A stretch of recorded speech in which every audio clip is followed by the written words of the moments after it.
আজকে আমি মেটে আলু চিংড়ি মাছ দিয়ে রান্না করব আর রান্না করব বেগুন দিয়ে মাছ কলা পাতায় ভাজা। প্রথমে মেটে আলুর তরকারিটা রান্না করা দেখাচ্ছি আপনাদের। এবার মেটে আলু কেটে বেছে ধুয়ে নিলাম, ধুয়ে নিয়ে এখন গরম জলে একটু ভাপিয়ে নেব। এবার ঢেকে দেব।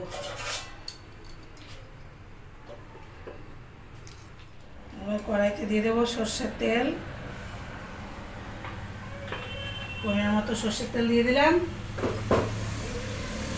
ফোড়নে একটু শুকনো লঙ্কা দিলাম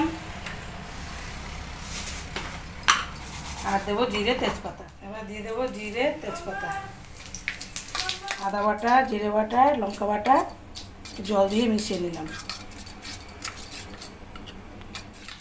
এবারে মশলাটা আমি তেলের উপর দিয়ে দেবো।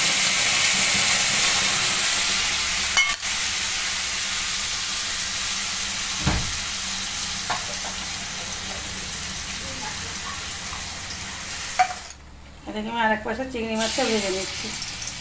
আলু দিয়ে চিংড়ি মাছ দিয়ে রান্না করবো, সেজন্য এইভাবে আমি চিংড়ি মাছটা ভেজে নিচ্ছি। মশলার ভিতর টমাটারটা কেটে দিলাম।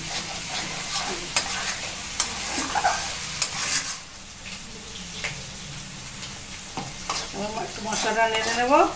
এবার আলু দিয়ে দেবো। এবার আমি আলুটা দিয়ে দেবো।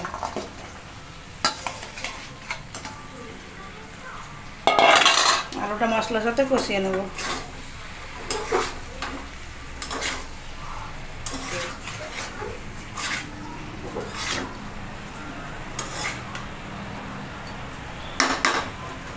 এর মতো নুনটা দিয়ে দেবো। আলুটা একদম গলে গেছে। পরিমাণ মতো গরম জল ঢেলে দিলাম।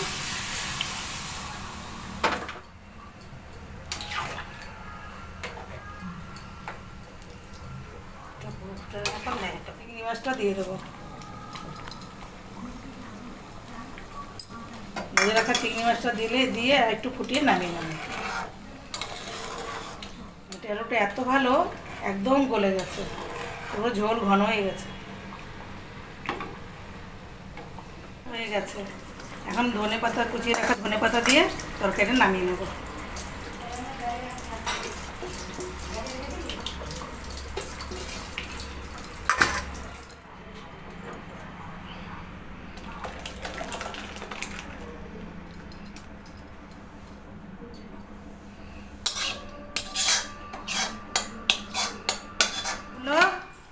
মেটে আলু চিংড়ি মাছ দিয়ে রান্না করেছি।